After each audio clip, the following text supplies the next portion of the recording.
Hello students, welcome back. आज आपसे discuss कर रहा हूं मैं इस वीडियो में डिटर्मिनेंट्स। ठीक है। हालांकि पिछले वीडियो में हमने डिटर्मिनेंट वैल्यू निकालना सीखा था। ठीक है। फिर भी थोड़ा बहुत डिस्क्रिप्शन इसके बारे में कर लेते हैं हम लोग। सबसे पहले बात करते हैं हम लोग सिंबल के बारे में। डिटर्मिनेंट का सिंबल होता है डी या फिर डेल्टा इस्तेमाल करिए, या फिर सिंबॉलिक आप देखो इस चीजों को तो इस तरीके से। ठीक है। दूसरी सबसे बड़ी बात है कि डिटर्मिनेंट हमेशा स्क्वायर मैट्रिक्स पे ही काम करता है। ठीक है। यह आपका रेक्टेंगुलर मैट्रिक्स पे काम नहीं करेगा। दैट इज, चाहे वो मैट्रिक्स 2x2 का हो, 3x3 का हो, या फिर 4x4 का हो, या फिर सो ऑन m/m का हो। ठीक है। तो ये सारे स्क्वायर मैट्रिक्स हुए और डिटर्मिनेंट क्या होता है, हमेशा स्क्वायर मैट्रिक्स पर ही काम करता है। ठीक है। नेक्स्ट बात करते हैं साइन स्कीम के बारे में। ठीक है। डिटर्मिनेंट का साइन स्कीम हमने माइनर्स और कोफैक्टर्स में इसका साइन स्कीम चर्चा किया था।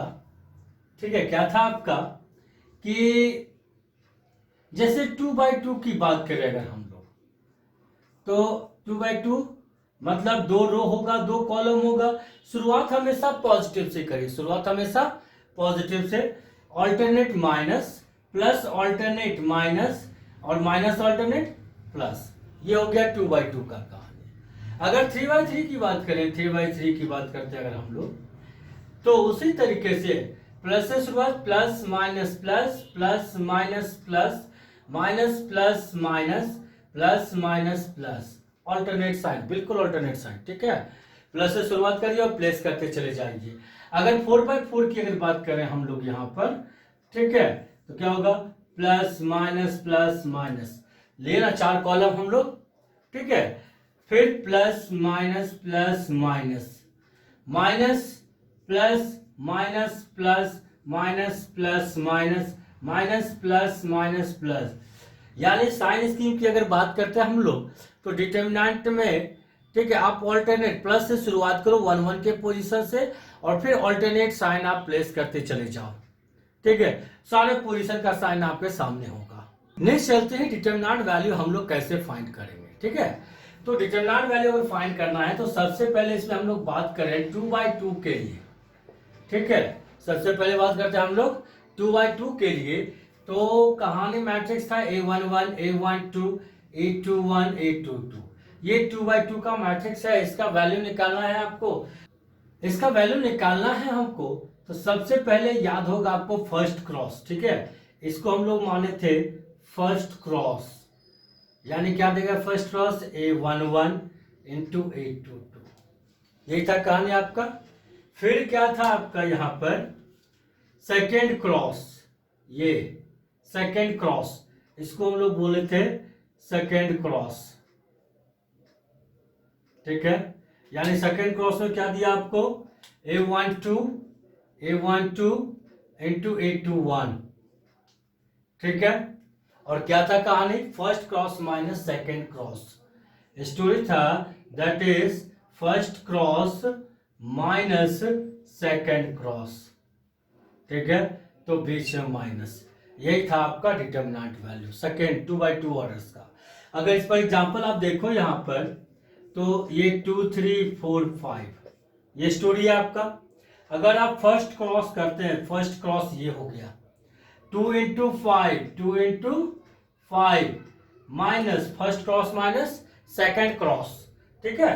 तो सेकेंड क्रॉस कितना हो गया, 3 इंटू 4, यानी 3 इंटू 4। इसको सॉल्व कर लीजिए, 10 माइनस 12, ये दिया आपको -2। ये 2x2 का निकालने का तरीका हो गया। अब बात करते हैं 3x3 का मैट्रिक्स का। ठीक है। उसका डिटर्मिनेंट वैल्यू हमको कैसे मिलेगा, याद होगा आपको, इसे हम बताए थे पोजीशन साइन, अभी थोड़ी देर पहले बताए। ठीक है। ये प्लस का साइन, ऑल्टरनेट माइनस का साइन, ऑल्टरनेट प्लस का साइन, ये पोजीशन का साइन हो गया। ठीक है। और ये कौन सा रो है आपका, ये रो 1 है। तो इसको एक्सपैंड कर रहे हैं हम लोग यूजिंग रो 1। ठीक है ना। तो किस तरह से होगा, तो पहले है प्लस का साइन, ठीक है। एलिमेंट मेरा कितना है A11, ठीक है। अब क्या करो आप यहां पर कि A11 का कहानी ओमिट कर लो आप, ठीक है। A11 यानी first row first column, first row first column आप इसको प्लेस कर लो यहां पर। क्या A22 A23 A22 A23, ठीक है। फिर A32 A33 A32 A33 हो गया ये। फिर क्या करिए आप यहां पर इस पर आइए, ये पोजीशन क्या चीज का है, माइनस का है। माइनस एलिमेंट क्या है आपका A12, ठीक है।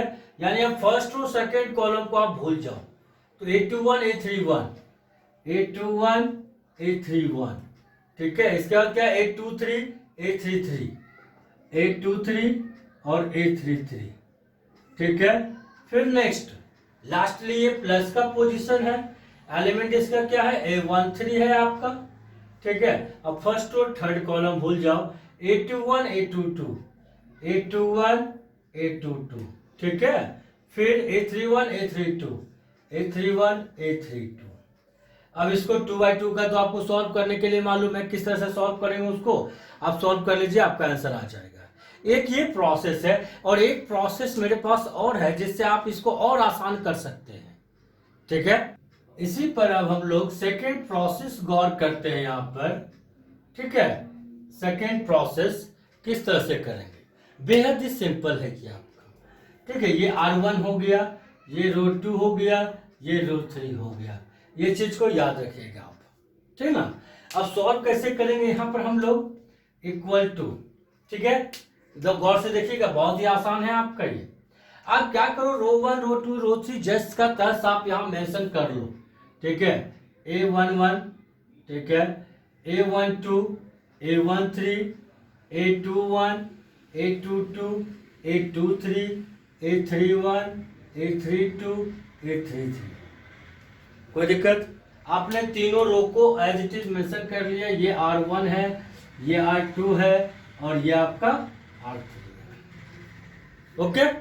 अब क्या करो, रो 1 को फिर से यहां मेंशन करो, ठीक है। रो 1 यानी A11 A12 A13 फिर से मेंशन किए, रो 1 में आइए, ठीक है। ये कौन सा रो हो गया, रो 1। अब क्या करो, इसको फिर से रो 2 को आप रिप्रेजेंट करो यहां पर, A21 यानी रो 2 को फिर से लिखो आप यहां, A21 A22 A23 रो 2 को हम फिर से लिख दिए, इसमें कोई दिक्कत। यानी जैसे कि जिस तरह से आपका मौजूद है R1 R2 R3 आपने पहले उसको मेंशन कर लिया, और दोबारा नीचे आप रो 1 और रो 2 को फिर से मेंशन कर लो आप। आसान है ये। आगे की कहानी देखते हैं हम लोग यहां पर। ये पहला क्रॉस था आपका,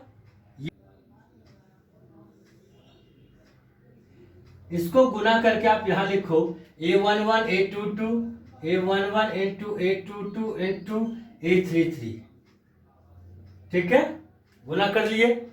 फिर क्या करिए, इसको, ठीक है, और इसको फिर यहां लिखिए आप, क्या है A21 A32 A13 A21 into A32, ठीक है, और A13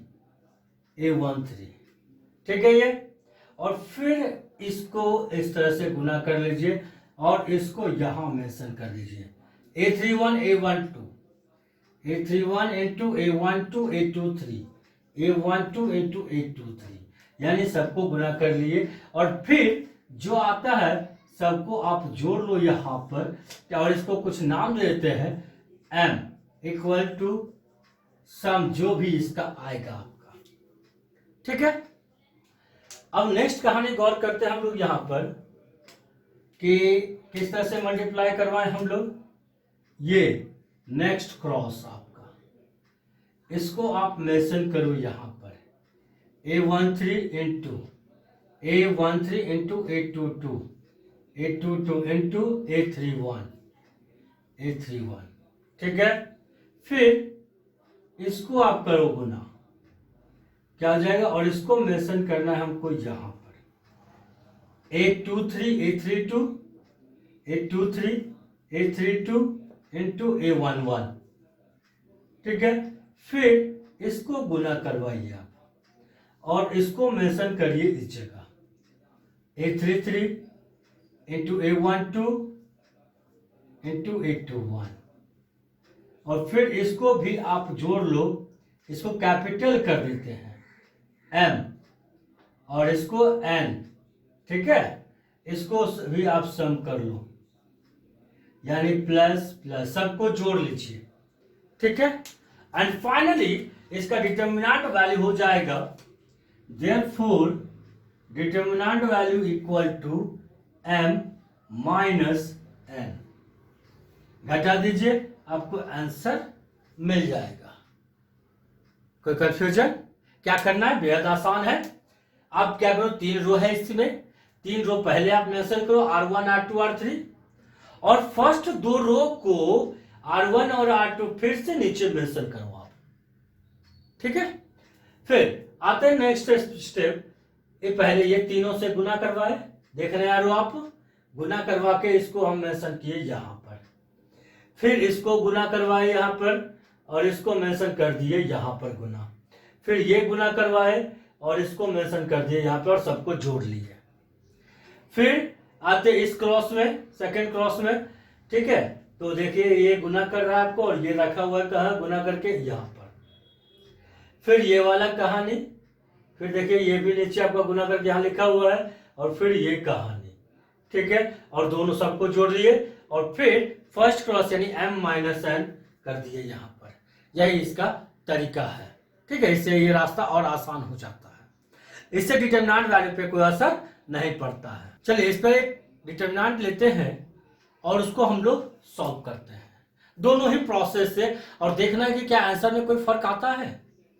तो चलिए फर्स्ट प्रोसेस की तरफ ध्यान दें। अगर हम लोग फर्स्ट प्रोसेस पे अगर ध्यान दें हम लोग, तो क्या था, ये साइन जो है आपका यहाँ पर, ये प्लस का जगह है, ये माइनस का जगह है, ये प्लस का जगह है, ठीक है।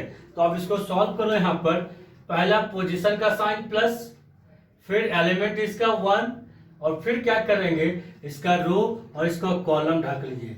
क्या बचा, 4 9 माइनस 1 6, 4 9 माइनस 1 6, 4 9 माइनस 1 6।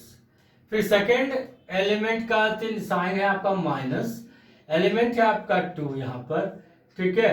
और फिर क्या है, second row, sorry first row second column ढक ले हम लोग, तो 3 2 इधर दिख रहा है, 9 6 इधर दिख रहा है, 3 2 9 6, 3 2 9 6।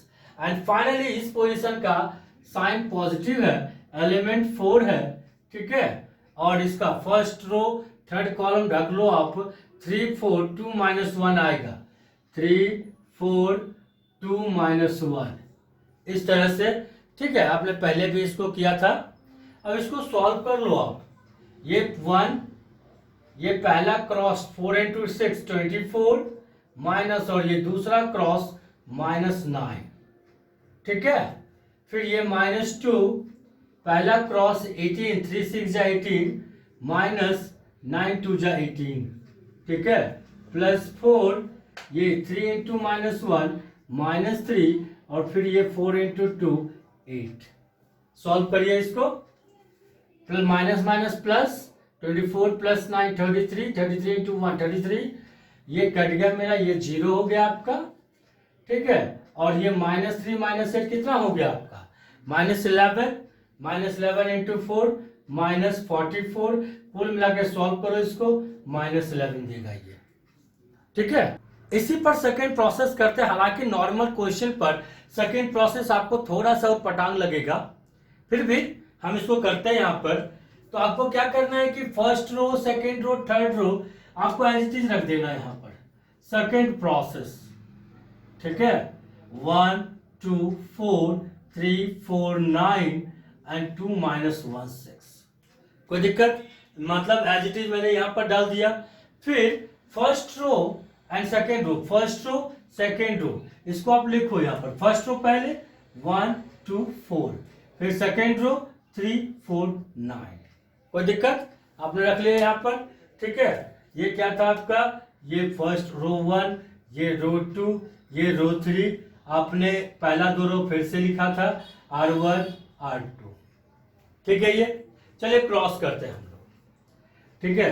पहला क्रॉस m का वैल्यू, ठीक है, ये पहला क्रॉस m, डिटरमिनेंट वैल्यू क्या था आपका m माइनस n, मतलब पहला क्रॉस, तो ये 1 इंटू 4 इंटू 6 कितना दिया आपको, 1 इंटू 4 इंटू 6 24 प्लस फिर 3 इंटू -1 -3 इंटू 4 -12, ठीक है, प्लस फिर 2 इंटू 2 4 9 जा 36, ये आपका m पूरा हो गया, माइनस दूसरा क्रॉस, ठीक है। दूसरा क्रॉस करते हैं अगर हम लोग, तो इसको क्या करें, दूसरा क्रॉस 4 इंटू 4 16 2 जा 32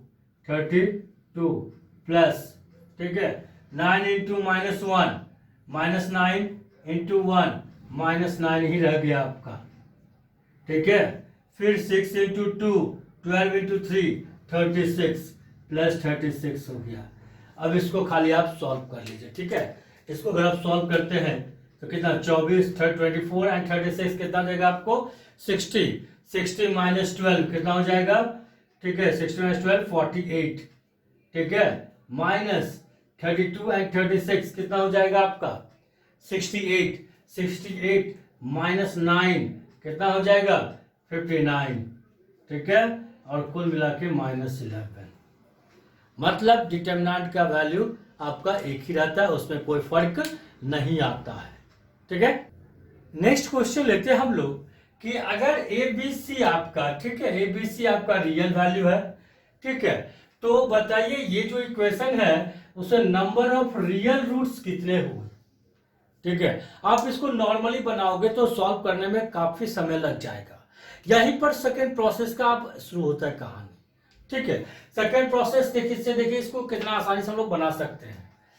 तो सेकेंड प्रोसेस में क्या था कि आप तीनों रो को R1 R2 और ये R3 एज इट इज आप यहां पर लिख लो, x c माइनस b, फिर सेकेंड रो -cx a, ठीक है, b माइनस ax, ये R1 था, ये R2 था आपका, और ये आपका क्या है R3 है। कोई दिक्कत? अब क्या करिए, रो 1 को फिर से लिखिए xc माइनस b, रो 2 को भी फिर से लिखिए -cx a, ये रो 1 हो गया और ये रो 2 हो गया, ठीक है।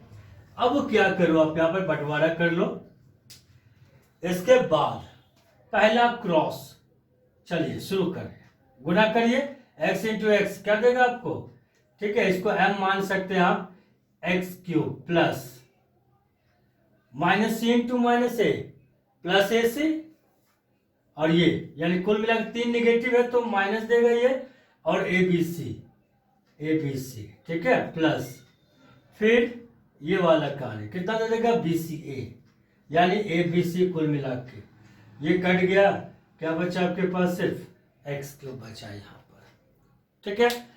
अब नेक्स्ट आइए, इस क्रॉस की तरफ ध्यान दें, तो कितना होगा ये minus plus minus n equal to minus x, यानी कि ये हो जाएगा x इंटू बी स्क्वायर,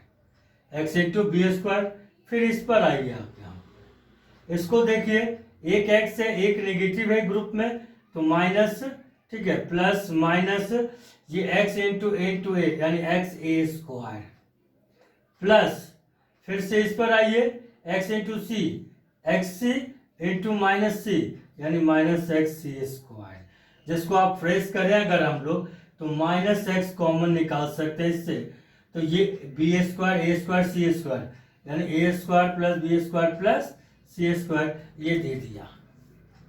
अब बात है क्वेश्चन पर कि सेंस क्वेश्चन हमको यहाँ पर दिया था कि ये पूरा का पूरा डिटरमिनेंट वैल्यू इसका क्या है 0 है, और डिटरमिनेंट वैल्यू का फॉर्मूला क्या बनाए थे, ये पहला क्रॉस था आपका जिसको m नाम दिए थे, तो m माइनस ये दूसरा क्रॉस है आपका जिसको नाम दिए थे n, m minus n equal to 0, तो m का वैल्यू आया कितना x³ माइनस, और ये कितना आया x माइनस माइनस प्लस कर दीजिए, ठीक है, और x into A square plus B square plus C, x square plus B square plus C square, sorry x तो बाहर रहेगा ना, plus x A square plus B square plus C square equal to 0। देखिए कितना आसानी से value मेरा solve हो गया। अब क्या करो, यहाँ पर x कॉमन निकाल लो, तो x square plus a square plus B square plus C square equal to 0। तो देयरफॉर x इक्वल टू 0, और ये तो आपका 0 होगा ही नहीं, x square plus B square plus C square does not equal to 0। दो का प्रोडक्ट 0 दिखा रहा था, तो ये तो कभी सब पे स्क्वायर है, सब प्लस में, इसलिए ये तो स्क्वायर संभव है नहीं, तो ये दिया, मतलब नंबर ऑफ रियल रूट कितना हो गया आपका 1। Therefore number of real root, याद रखिएगा ये हमसे रियल वैल्यू पूछा नहीं था ये, ठीक है, हमसे पूछा कितना रियल रूट इसमें संभव है, तो रियल रूट सिर्फ 1 है, ठीक है, इक्वल टू 1, ठीक है। आप जहां तक इस पे कंफ्यूजन है तो आप इसको भी सॉल्व करके देख सकते हो, x square equal to minus a square plus B square plus C square, तो ये क्या दिखा रहा है आपको, स्क्वायर आपको नेगेटिव दिखा रहा है, मतलब ये आपका रियल नहीं होगा, ठीक है। मैंने एक डिटरमिनेंट लिया है 3/3 का, ठीक है, जो कि आपका इसके यहाँ मौजूद है 3/3 का ये डिटरमिनेंट, इसमें इसको आप लोग बोलते हो रो 1, इसको बोलते हो रो 2, और इसको बोलते हो आप रो 3, इसको बोलते हैं कॉलम 1, इसको कॉलम 2, और इसको कॉलम 3। हम लोग अपने अभी तक जो डिटरमिनेंट वैल्यू निकाला है वो फर्स्ट रो, याद रखिएगा फर्स्ट रो के हेल्प से निकाला है, ठीक है, नॉर्मली आप निकाले, लेकिन ये एक्सपेंशन आप रो 1 की बजाय आप रो 2, रो 3 या फिर अलोंग कॉलम 1, कॉलम 2, कॉलम 3 किसी भी तरह से आप एक्सपेंड करो, इसका डिटरमिनेंट वैल्यू हमेशा क्या होगा, सेम होगा, ठीक है। तो याद रखिएगा A11, ठीक है, A11, तो इसी पोजीशन का कोफैक्टर्स इसके साथ आप मल्टीप्लाई कर दो, ठीक है, इसके पोजीशन का कोफैक्टर कितना होगा आपका C11, ठीक है, यही होगा ना, ठीक है, प्लस अब आते हैं सेकेंड एलिमेंट A12, ठीक है, तो इसका कोफैक्टर क्या होगा आपका C12, ठीक है, प्लस नेक्स्ट एलिमेंट क्या है A13, ठीक है, इनटू, और इसका कोफैक्टर क्या होगा इस पोजीशन का C13, ठीक है। यानी हम बोल सकते हैं कि जैसे लॉन्ग रो 1 अगर हम लोग चले यहां पर, ठीक है, तो एलिमेंट के साथ अगर क्रॉसपॉन्डिंग कोफैक्टर्स को गुना करके ऐड किया जाए तो हमको क्या मिलेगा, डिटरमिनेंट वैल्यू, ठीक है। दैट इज हम लोग बोल सकते हैं यहां पर कि the sum of the product of the elements, यानी AIJ, ठीक है, प्रोडक्ट ऑफ द एलिमेंट्स किसके साथ, क्रॉसपॉन्डिंग कोफैक्टर्स, ठीक है, क्या देगा, equal to its determinant value, ठीक है, वो हमेशा आपको डिटरमिनेंट वैल्यू किस तरह से देगा ये कहानी, तो आप गौर करो, यहां पर आपने A11 लिखा था, C11 कोफैक्टर्स है ना, तो कोफैक्टर्स है I प्लस J, 1 + 1 क्या देगा +2, इवन वैल्यू दे रहा है, मतलब ये पोजीशन का साइन क्या है आपका प्लस होगा ये, और माइनस M11 प्लस A12, ठीक है, A12 इंटू 1 2 ऐड करे 3, इवन सॉरी ऑड है, मतलब ये नेगेटिव साइन देगा आपको, ठीक है, और फिर माइनस इसका M12 प्लस फिर 1 3 जोड़ने पे इवन वैल्यू देता है, यानी ये प्लस का जगह है आपका, और C1 सॉरी ये M13, ठीक है। अब माइनस आप यहां पर प्लेस कर दो यहां, तो ये प्लस A11 इंटू 1 का माइनस क्या होगा आपका, देखिए तो A22 A23 A22 A23 A32 A33 A32 A33 plus minus minus minus A12 का देखें तो फर्स्ट रो सेकेंड कॉलम ये दो और ये दो A21 A31 A21 A31 ठीक है A23 A33 A23 A33 ठीक है फिर ये प्लस हो गया यहाँ 13 यानी फर्स्ट रो थर्ड कॉलम तो देख रहे हो आप क्या बच रहा है A21 A22 A21 A22 A21 A22 ठीक है और फिर A31 A32 A31 A32 यही था ना आपका डिटरमिनेंट वैल्यू निकालने का तरीका। तो इसका अर्थ साफ है कि मतलब आपको जोड़ना है, किसको जोड़ना है तो प्रोडक्ट को जोड़ना है। किस तरह के प्रोडक्ट को जोड़ना है तो आपको प्रोडक्ट लेना है एलिमेंट्स को, elements and there corresponding cofactors ठीक है। अब जैसे ये हमने इसको एक्सपैंड किया था अलोंग रो 1, इसको एक्सपैंड किया था हम लोग ठीक है, एक्सपैंड अलोंग R1 ये रो 1 के अलोंग एक्सपैंड किया गया था। आप किसी भी के रो या कॉलम के अलोंग एक्सपैंड करिए डिटरमिनेंट वैल्यू आपको क्या होगा हमेशा सेम होगा। अब जैसे दूसरा में एक्सपैंड अलोंग R2 एक्सपैंड ठीक है, एक्सपैंड अलोंग R2 ठीक है। अगर R2 के अलोंग अगर आपको एक्सपैंड करना है तो किस तरह से होगा ये कहानी तो R2 ये है ना ठीक है। तो डिटरमिनेंट वैल्यू इक्वल टू इसका एलिमेंट आप लो A21 तो इसका कोफैक्टर्स क्या होगा C21 ठीक है प्लस फिर आता है A22 इसका कोफैक्टर्स क्या होगा C22 ठीक है।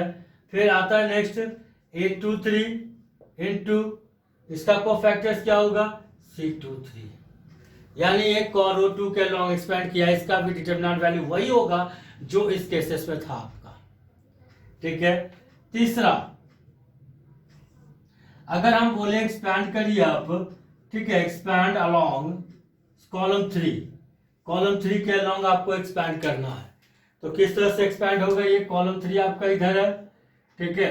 तो कॉलम 3 में सबसे पहला एलिमेंट कौन सा है A13 तो डिटरमिनेंट वैल्यू A13 इंटू इसका कोफैक्टर 13 प्लस इसका नेक्स्ट एलिमेंट है A23 ठीक है, A23 इसका कोफैक्टर क्या होगा C23 प्लस इसका नेक्स्ट एलिमेंट है A33 ठीक है, A33 और इसका कोफैक्टर क्या होगा C33 यानी किसी भी तरीके से आप इसको निकालो अलोंग कोई फर्क नहीं पड़ता है ठीक है, वो हमेशा आपका सेम रहेगा डिटरमिनेंट वैल्यू।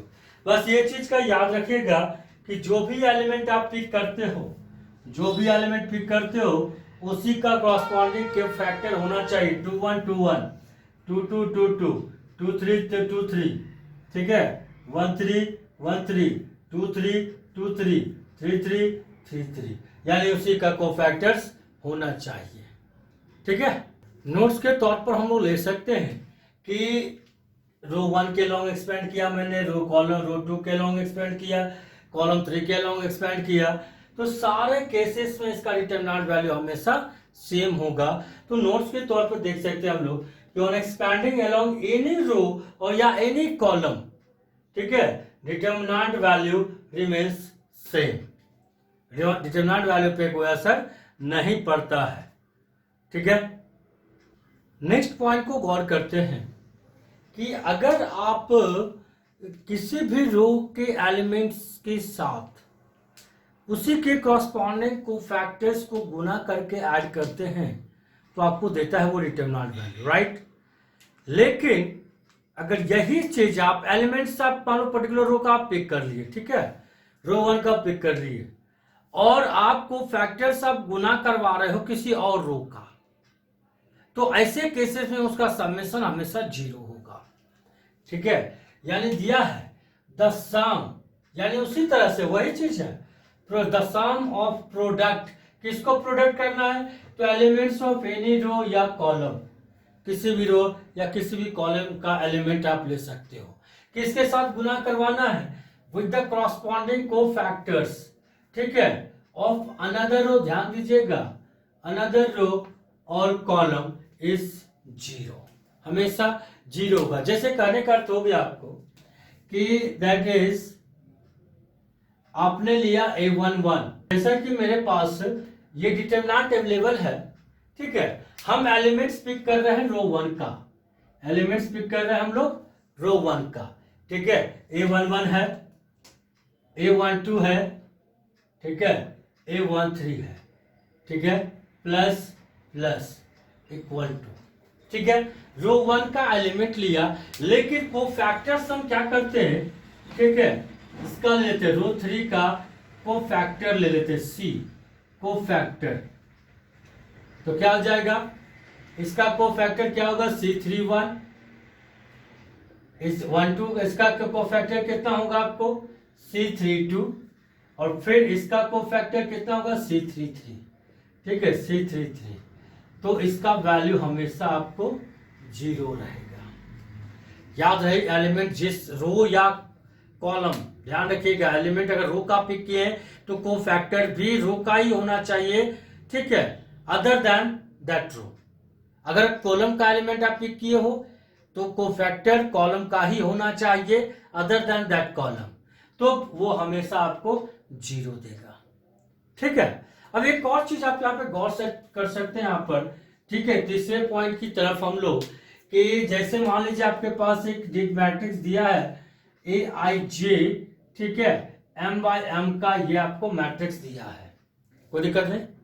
आपको इसका डिटरमिनेंट निकालना है, तो हम क्या करते हैं, लेट A का डिटरमिनेंट इक्वल टू डेल्टा, इसका डिटरमिनेंट वैल्यू ये हो गया। अब क्या करते हैं हम यहाँ पर, इसी A में हम कोफैक्टर्स का कलेक्शन करते हैं CIJ M/M, ठीक है, AC यानी कोफैक्टर्स का कलेक्शन किया हम इस मैट्रिक्स में उसी एलिमेंट्स का, ठीक है। यहां पर हम कहीं मेंशन कर देते हैं, ठीक है, where CIJ equal to cofactors of AIJ, ठीक है, कोफैक्टर है। तब इसके बाद अगर जो आप यहां पर इसका डिटरमिनेंट वैल्यू निकालने चाहते हैं तो AC का डेल्टा C मान लेते हैं, ये फर्स्ट और ये सेकंड। अब क्या किए, एक नॉर्मल मैट्रिक्स लिए, उसका डिटरमिनेंट वैल्यू निकाले, डेल्टा मान लिए, ठीक है। फिर क्या किया कि उस मैट्रिक्स के कॉरस्पॉन्डिंग एलिमेंट्स का कोफैक्टर बना लिए और फिर उसको डिटरमिनेंट निकालने गए उस पर, ठीक है। तो मान लीजिए डेल्टा C आया, तो दोनों में लिंक क्या है आपका, तो याद रखिएगा यहां पर देयरफॉर, ठीक ना, डेल्टा C वो कोफैक्टर्स का कलेक्शन जो मैट्रिक्स कर रहा है उसका डिटरमिनेंट वैल्यू होगा, ठीक है। ओरिजिनल डिटरमिनेंट वैल्यू के पावर कितने बाय कितने का ये ऑर्डर था आपका, M/M का था, तो M-1 ये होगा इसका लिंक आपका, ठीक है। आप कोई भी मैट्रिक्स उठा लो उसका, ठीक है, और एक मैट्रिक्स ये हो गया, दूसरा मैट्रिक्स हो जाएगा आपका कि उसी के कॉरस्पॉन्डिंग एलिमेंट्स का कोफैक्टर्स बना लीजिए, यानी वो मैट्रिक्स जो मिलता है आपको collection of cofactors of the given, ठीक है, एलिमेंट्स का। तो जो कोफैक्टर कंटेन कर रहा है उस डिटरमिनेंट, उसका डिटरमिनेंट जो ओरिजिनल डिटरमिनेंट है आपका, ठीक है, उससे पावर M-1 के बराबर होगा, ठीक है। यहां पर डेल्टा C के बारे में लिख सकते हैं कि determinant value of matrix obtained by cofactors of the element, ठीक है। नेक्स्ट करते हैं हम लोग use of determinant in coordinate geometry, ठीक है, यानी कि डिटरमिनेंट का यूज कोऑर्डिनेट ज्योमेट्री में। तो पहला इसका यूज हो जाता है आपका कि मान लो आपके पास एक ट्राइंगल है, ठीक है, ये ट्राइंगल है A, जिसका x1 y1 हो गया, B x2 y2 हो गया, ठीक है, और C x3 y3 हो गया, ठीक है। हमको इसका एरिया निकालना है थ्रू डिटरमिनेंट्स। तो गौर करिएगा, इसका एरिया हो जाएगा, ठीक है, area of triangle ABC, area of triangle ABC equals to, याद रखिएगा कि डिटरमिनेंट जो हमेशा काम करता है स्क्वायर मैट्रिक्स पर, डिटरमिनेंट काम करता है आपको स्क्वायर मैट्रिक्स पर, लेकिन या तो स्क्वायर मैट्रिक्स में आपका 2 by 2 4 एलिमेंट्स होगा, या तो 3 by 3 9 एलिमेंट्स होगा, या 4/4 16 एलिमेंट्स होगा, लेकिन यहाँ पर आपके पास 2, 4, 6 एलिमेंट्स ही मौजूद हैं। ठीक है, तो 6 एलिमेंट्स है तो हमको तो इसका मतलब 9 एलिमेंट्स कम से कम चाहिए। ठीक ना, तो 3 एलिमेंट इसका मिसिंग है, तो क्या करोगे आप, इसको डिटरमिनेंट में कैसे सेट करोगे आप, यहाँ पर हम कहीं भी रख सकते हैं, इस चीज को याद रखिएगा। ठीक है, इस तरह से भी, जैसे x1, ठीक है, y1, x2, y2, x3, y3, कहीं भी first row sorry first column, first और सेकंड कॉलम यूज किया मैंने। जो बचा यहां पर आप इसको 1 1 कर दो। ठीक है, उसके बाद हाफ, यही है area of triangle using determinants. आप इसको ऐसा भी कर सकते हो। ठीक है, ये इक्वल टू, ये 1 जो आप देख रहे हो थर्ड कॉलम में 1 आप फर्स्ट रो में लिख दो, फिर x1 y1, x2 y2, x3 y3, इस तरह से भी आप कर सकते हो, कोई दिक्कत नहीं। ठीक है, बस हाफ लगा देना। ये क्लास 10 से आया है, आप पढ़े होंगे area of triangle quadrant geometry में, half into mod of x1 into y2 minus y3 वगैरह आपका था, ये इस तरह का कुछ वहां पर। याद रखिएगा डिटरमिनेंट वैल्यू, ये तो खाली आपको डिटरमिनेंट देगा, लेकिन कोऑर्डिनेट बेस्ड है ये, तो जब भी आप इसको सॉल्व करोगे तो याद रखें कि एरिया आपका फिजिकल क्वांटिटी है। ठीक, एग्जिस्ट करेगा, मतलब ये नेगेटिव नहीं हो सकता है। ठीक है, ये हमेशा पॉजिटिव देगा। तो आप जब भी इसको सॉल्व करो तो आप उस पर मॉड डाल देना, ताकि इसका रिजल्ट हमेशा आपको पॉजिटिव देगी। ठीक है, सेकेंड पॉइंट आता है आपका, सेकेंड पॉइंट कि point A x1 y1 b x2 y2 c x3 y3, ठीक है, आर कोलिनियर। देन ये कोलिनियर है आपका। अगर ये कोलिनियर है मतलब इस तरह से ए बी और ये सी। ठीक है, ये x1 y1 हो गया, ये x2 y2 हो गया, और ये x3 y3 हो गया आपका। ठीक है, ये तीनों पॉइंट आपका कोलिनियर है। तब क्या करोगे, तो एक काम कर सकते हैं कि 1 6 एलिमेंट मेरे पास मौजूद है, 1 चाहे रो 1 रो 2 रो 3 कॉलम 1 कॉलम 2 जैसे प्लेस करना प्लेस कर दो। रेस्ट दो पार्ट जो बचेगा उस पर इसको डाल दो, x1 y1, x2 y2, x2 y2 और ये x3 y3 इक्वल्स टू 0। वजह ये आया कहां से, तो एरिया ऑफ ट्रायंगल आपने निकाला था। अगर मान लो एरिया ऑफ ट्रायंगल अगर 0 हो जाए, जैसे यही चीज है आपका, ये है ना, ये ट्रायंगल बना ना आपका यहाँ पर। ठीक है, अगर मान लीजिए ये ट्रायंगल का एरिया आपका 0 हो गया तो पॉइंट क्या हो गया, कोलिनियर हो गया। तो हमने एरिया ऑफ ट्रायंगल 0 कर दिया और ये रिजल्ट आया मेरे पास। ठीक है, इसमें एक और सवाल पूछता है हमसे वो कि तीसरा इक्वेशन ऑफ स्ट्रेट लाइन, ठीक है, passes through a x1 y1, a x1 y1 b x2 y2 is, तो हमको वो लाइन का इक्वेशन क्या होगा जो दो गिवन पॉइंट से पास कर रहा है। तो अगर इस पर आप देखो यहां पर, तो मान लेते हैं यहां a x1 y1 यहां से पास किया, ये b x2 y2 यहां से पास किया ये। ठीक है, तो अब क्या करते हैं, तीसरा आर्बिट्रेरी मान लेते हैं। ठीक है, तीसरा पॉइंट P, ठीक है, जो कि मूव करते रहता है प्लेन में। ठीक है, 11th में भी लोकस में देखे थे हम लोग। P मान लेते हैं, जिसके टर्म में मेरा ये इक्वेशन फॉर्म करेगा एक्स वाई। ठीक है, अब गौर करिए यहां पर 3 पॉइंट हो गया आपका जो कि कोलिनियर है, तो इक्वेशन के तौर पे इसी को यूज करना पड़ेगा हमको। तो हम लिख सकते हैं therefore equation of straight line is triple one बैठा दिए, फिर x1 y1 x2 y2 और ये xy इक्वल टू 0। आप इसको सॉल्व कर लो, आपको लाइन का इक्वेशन मिल जाएगा। ठीक है, इस पर क्वेश्चन लेते हैं हम लोग कि find the area of the triangle ABC whose vertices are, ये 3 आपको दिया हुआ है। ठीक है, इसका एरिया निकालना है, तो बेहद सिंपल है। Area of triangle ABC equal to, क्या बोले थे, पहले ट्रिपल वन आप बैठा लो यहाँ पर, फिर कोऑर्डिनेट, पहला कोऑर्डिनेट -1 1 -1 1, दूसरा कोऑर्डिनेट 2 3 2 3, तीसरा कोऑर्डिनेट -2 5 -2 5। ठीक है, और यहाँ पर हाफ। ठीक है, एरिया ऑफ ट्राइंगल। अब इसको आप सॉल्व कर लो।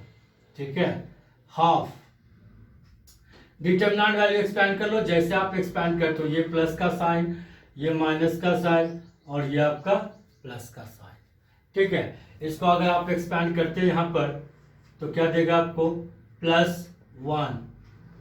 ठीक है, क्या देगा, फिर इसको छोड़ दीजिए, इसको छोड़ दीजिए, तो ये 2 और ये 2 बचा, 2 3 -2 5। ठीक है, फिर माइनस, पोजीशन का साइन, एलिमेंट है 1, फिर इसको सॉल्व करिए, ये खत्म ये खत्म, इधर 2 -1 1 और ये 2 -2 5, ये बचा आपके पास, एंड लास्टली +1। ठीक है, इसको छोड़ दीजिए और ये छोड़ दीजिए, -1 2 1 3, -1 2 1 3, ये आपके पास बच के आया। इसको अगर आप सॉल्व करते हैं तो 1/2, ध्यान रखें कि हमको मॉडुलस डालना यहाँ बहुत जरूरी है, क्योंकि ये नेगेटिव आएगा कि पॉजिटिव ये नहीं मालूम, कोऑर्डिनेट बेस्ड है ये आपका, लेकिन एरिया क्या होता है, हमेशा पॉजिटिव होता है, तो सेफ्टी के लिए मॉडुलस का यूज कर लिया हम लोग यहाँ पर। ठीक है, तो पहला क्रॉस करने पे क्या दिया आपको, 10। ठीक है, बाहर प्लस साइन था, प्लस साइन आप लिख दो 10, और दूसरा क्रॉस करने पे माइनस, दूसरा क्रॉस करने पे -6, फिर -1, पहला क्रॉस करने पे -5 और दूसरा क्रॉस करने पे -2। ठीक है, फिर +1, पहला क्रॉस करने पे -3 माइनस, दूसरा क्रॉस करने पे 2, ये हो गया।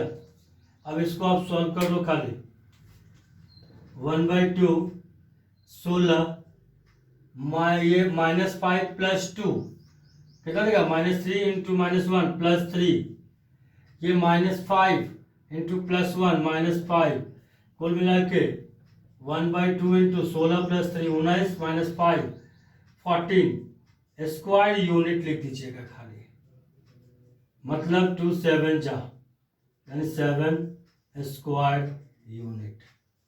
ये इसका एरिया हो गया ट्रायंगल का। ठीक है, आसान है ये। नेक्स्ट क्वेश्चन इसी पर लेते हैं हम लोग कि if the area of triangle ABC दिया हुआ है, कह रहा है 7 स्क्वायर यूनिट है ये आपका।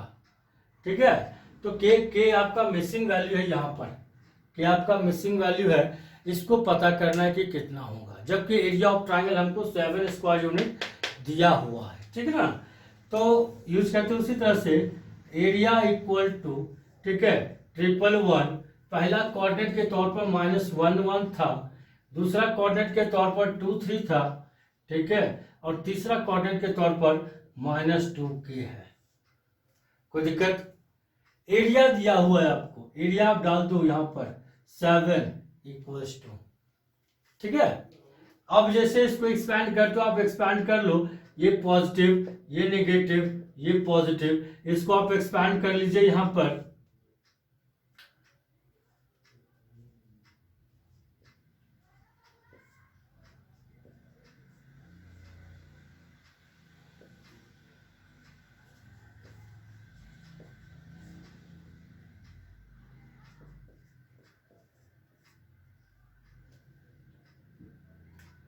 मैंने इसको एक्सपैंड कर लिया यहाँ पर। ठीक है, इसको सॉल्व करना है, तो ये 7 हो गया मॉडुलस। ठीक है, ये मॉडुलस अब ले रहे हैं क्योंकि डिटरमिनेंट तो टूट जाएगा। अब ये हो गया 2k।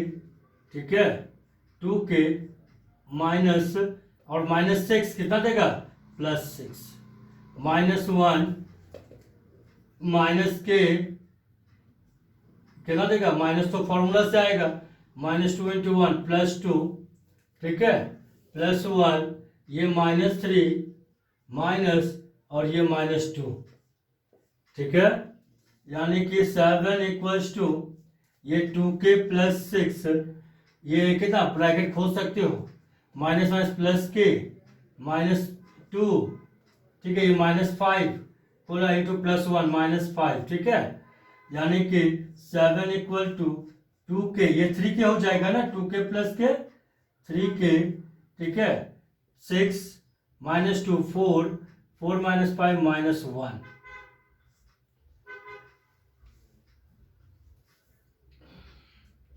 कोई दिक्कत, ठीक है। यहां पर 1/2 छूट गया था, सॉरी 1/2 छूट गया आपका, यहां पर 1/2, ये 2 चलाया इधर 14,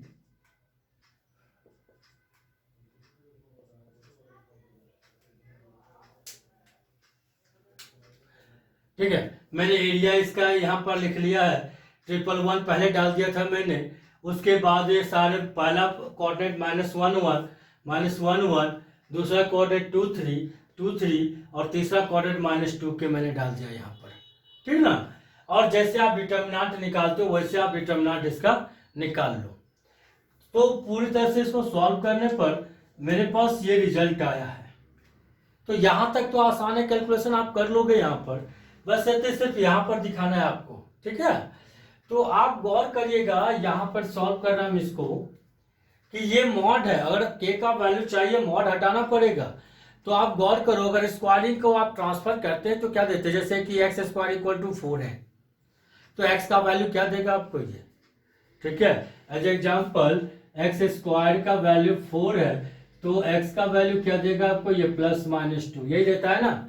तो सिमिलर प्रोसेस से अगर मॉड x = 4 है तो x का मतलब x = +-2, क्योंकि जो काम स्क्वायरिंग का है, माइनस को प्लस करना, प्लस को प्लस करना, वही काम आपका मॉडुलस का भी है, माइनस को प्लस करना और प्लस को प्लस करना, ठीक है। तो जब भी मॉड आप ट्रांसफर करोगे तो ये प्लस माइनस छोड़ेगा दूसरी तरफ, तो ये हो जाएगा आपका +-14 = अब मॉड हट जाएगा यहां से 3k - 1, तो आप क्या कर सकते हो, देयरफॉर एक बार +14 3k - 1 और एक बार -14 = 3k - 1 लेके आप सॉल्व कर लीजिए, ठीक है।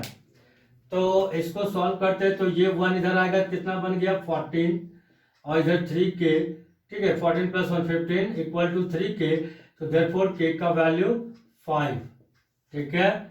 अब यहाँ पर -14 + 1 = 3k, ये देगा -13 = 3k, तो देयरफॉर k का वैल्यू हो गया -13/3। ये दो आंसर इसका यहाँ पॉसिबिलिटीज बनाया, ठीक है। चलिए आज के लिए धन्यवाद, मिलते हैं नेक्स्ट वीडियो में प्रॉपर्टीज ऑफ द डिटरमिनेंट्स के साथ, ठीक है।